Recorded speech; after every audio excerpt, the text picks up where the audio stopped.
Hi guys, welcome to my channel, Nabil Stories. Today, I'm going to tell you two more real stories, so let's get into it. My therapist keeps asking me about things I've never told him. It started as grief therapy. After my brother Kyle died, I spiraled. Insomnia, paranoia, drinking too much, losing days to panic and silence. My mom finally convinced me to see someone. That someone was Dr. Adrian Crowley, a highly recommended psychologist with a quiet office downtown and credentials longer than my medical file. From the moment I walked in, I liked him. Calm, reserved, listen well. He had a voice that made everything seem less heavy. I thought I'd just talk about Kyle, get a prescription maybe, and be on my way. But session by session, things got strange. He'd ask questions, not just insightful ones, but impossibly specific. Like, do you still feel guilty about the fire in the woods? I froze. I had never told anyone about that. I was 12 when it happened. Kyle and I had set a pile of brush ablaze for fun and panicked when it spread. It was minor. The fire department handled it. No injuries, but we made a pact never to speak of it. Excuse me? I asked. Dr. Crowley just tilted his head, smiling lightly. Just something that came to me. Sometimes patterns emerge. I left the session disturbed. The fire wasn't the only thing. Over the next few weeks, he referenced events I never brought up. The time I stole a classmate's exam answers in 10th grade.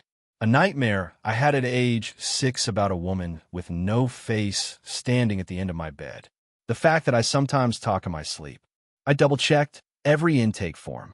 I had never told him any of these things. I began to wonder if my sessions were being recorded somehow. If someone I knew had fed him this information. I searched online, checked the licensing board, looked up reviews. He was real.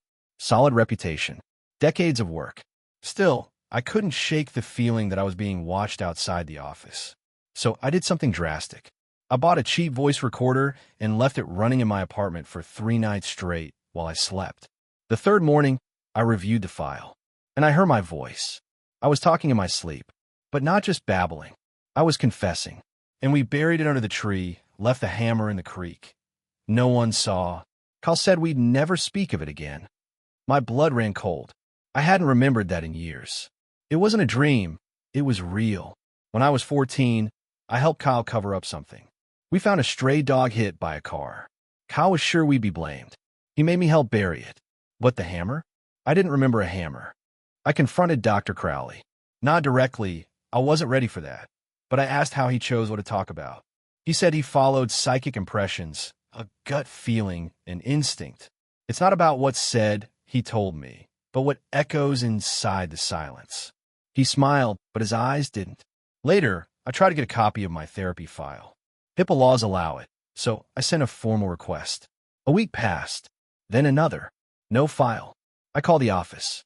The receptionist paused, then said, "I'm sorry. Dr. Crowley says your file doesn't exist. He's never officially accepted you as a patient." I hung up.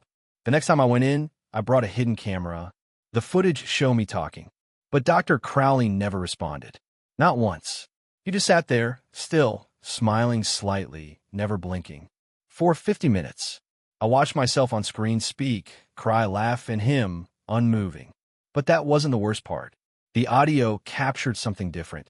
A second voice, layered beneath the silence, whispering in tongues I didn't recognize. At points, my own voice shifted, deeper, like 2 people were speaking through me. I didn't remember any of that. That night, I dug through Kyle's old things. In a journal hidden in a shoebox under his bed, I found entries from his final year. He had been seeing a therapist too, Dr. Adrian Crowley. He knows things I've never said out loud. I dream of him now, standing by the tree. He says I'm almost ready. Ready for what? Sometimes I wake up with dirt on my hands. I think I've been digging in my sleep. Crowley says when it's time, he'll tell me the truth. That he was never here to heal me, but to reveal me. The last entry was dated 2 days before Kyle's accident, or what I thought was an accident. I confronted Dr. Crowley again, but this time with no pretense.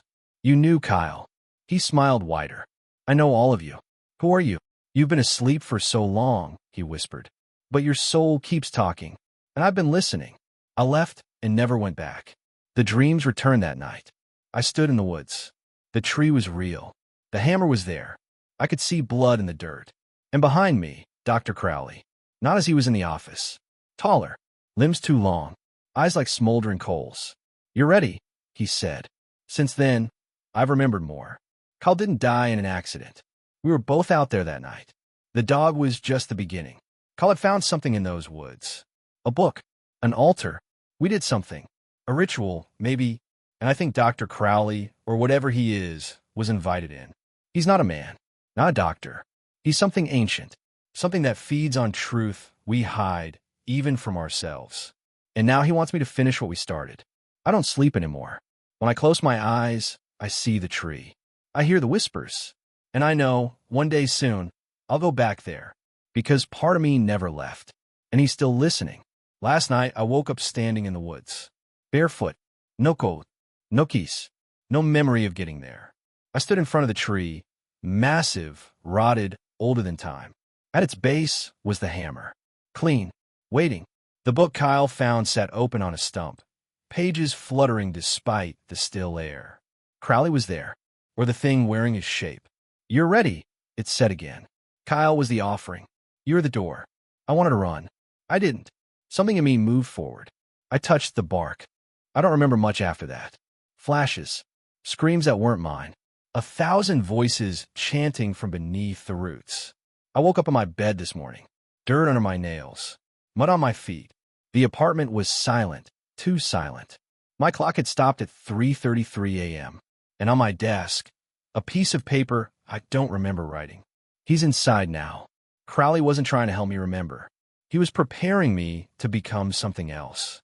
I don't go to therapy anymore. But every so often, someone knocks on my door. No one is ever there. But sometimes when I pass by mirrors, I see a second shape over my shoulder. Tall, smiling, listening. And now, late at night, I've started asking myself questions I've never told anyone. And I already know the answers. Because Crowley isn't just in the woods anymore. He's here. He's in me. And he's still listening.